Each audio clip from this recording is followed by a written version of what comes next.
I always feel so weird saying I love history, I love my friends, and I love my family. I wouldn't die for history. I really wouldn't. I really like history, I enjoy doing it, but I wouldn't die for it. So that's why I came here with something you can think about.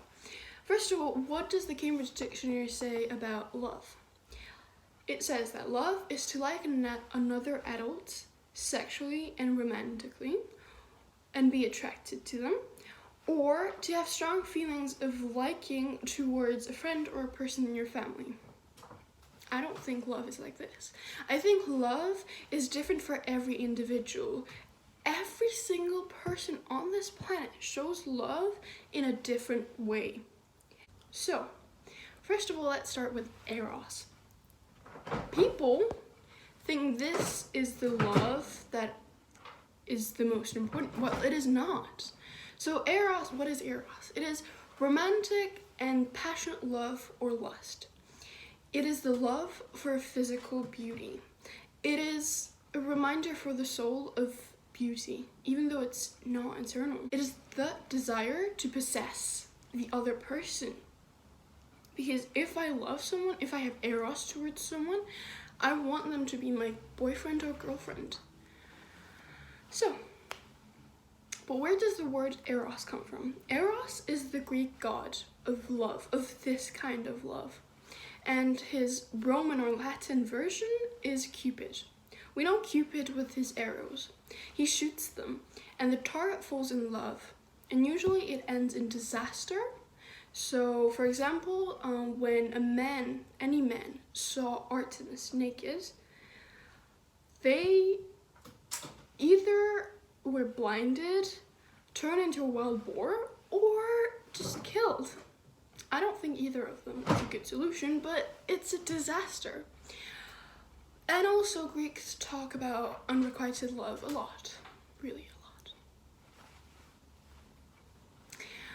So, he shoots his arrows, and these arrows cause both pleasure and pain. Pleasure because love and falling in love is this completely different, elicited way of feeling.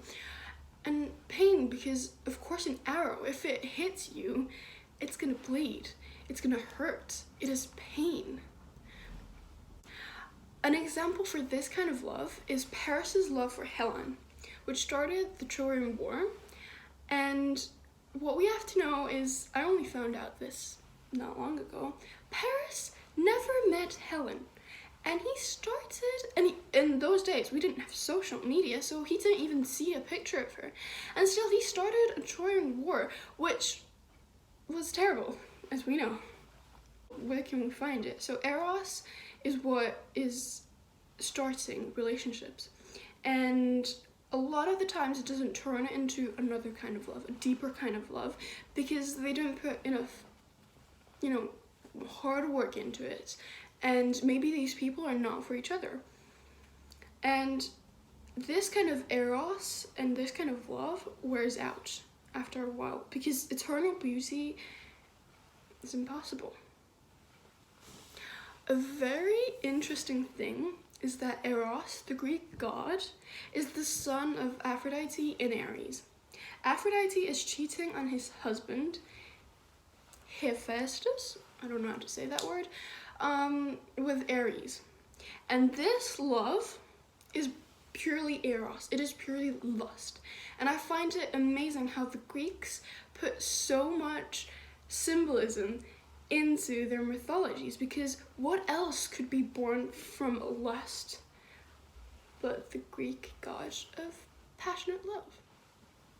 The second kind of love is philia, which is the opposite of phobia. It is the affection toward a friend or liking a subject, which is still unfair that these are on the same level, but what can I do? I ain't a Greek philosopher. Okay, you know what? This is bad. So yeah, it is the affection toward a friend. It is based on pure goodwill. It is wanting the best for the other one. It is encouraging and kind. And Aristotle, who developed the concept, believed that it is necessary for happiness. Also, a fun fact, he also stated that for it to be philia, both members of this relationship have to like each other. So if I like a friend and love that person as a friend, but he or she doesn't love me back, well, that ain't philia. It is just obsession with a person. It is broad, so there's so many levels of it. So Aristotle broke it down into 3 parts. First, the smallest one.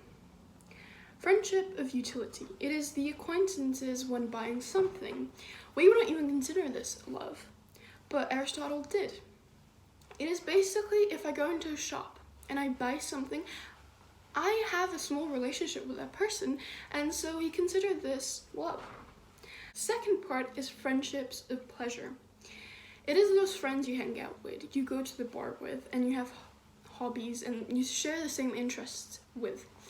But it is the friends you hang out with in school, but outside of school, nada. Third level, and the highest and purest level, is friendships of good. These are the true friendships. These are your best friends, your soulmates, the person you can trust. A fun fact I want to say, so basically C.S. Lewis, who wrote the Chronicles of Narnia, wrote a book about the 4 loves. And it is these 4 loves I'm talking about right now.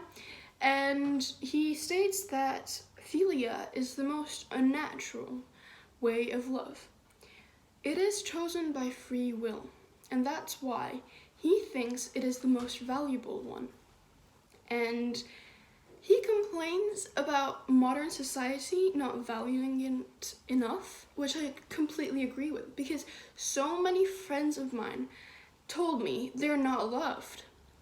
But I'm the friend. I love them. And so I go like, dude, what am I? Like a lamppost? A llama? Leprechaun? Yeah. So it is not valued enough. Friendships are not valued enough. Relationships, romantic relationships, are the ones we seek. Well, they are not promising. Trust me. Third kind of love, storge. It is the unconditional familial love you feel towards your family members. It is protective. It is security and familiarity. It is just as taken for granted as philia, and it is not considered as valuable as any other kind of love. But one thing which is very important is the basic thing about this kind of love, storge, is that you don't have to like that family member in order to love them. So I may have a father who did me wrong so many times in my life and who didn't bring me up well, but I still love him because he's my family member. He is my father. I can't help but love him. Also, at philia, I said that it had to be both-sided. Well, here it is a lot of times just one-way love, because imagine a mother and a newborn. The mother loves the child unconditionally, but the newborn is not yet capable of doing such thing. And so how is this in real life? So people at the start of their relationship seek for this kind of love, because this is the love they've been unconsciously been taught to feel like. This is their home. A fun fact is that it includes patriotism, so the love for your country. The fourth and final love is agape. It is the empathetic, universal love. It is the love that encourages you to donate, to help others. It is the love for humanity, for strangers, for the less fortunate, for animals, for the earth, for the universe. It is the love. It is caring and loving others without expecting anything in return. It is love no matter the circumstances. It is selflessness. It is the foundation of great communities.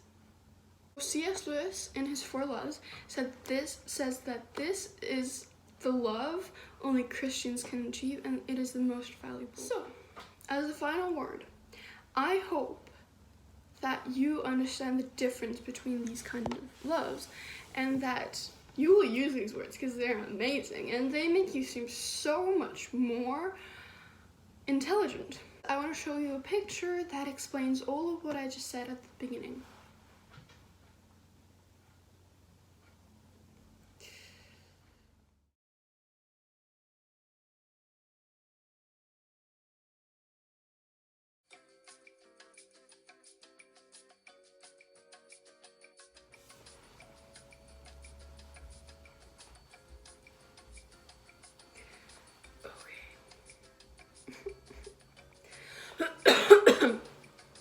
So,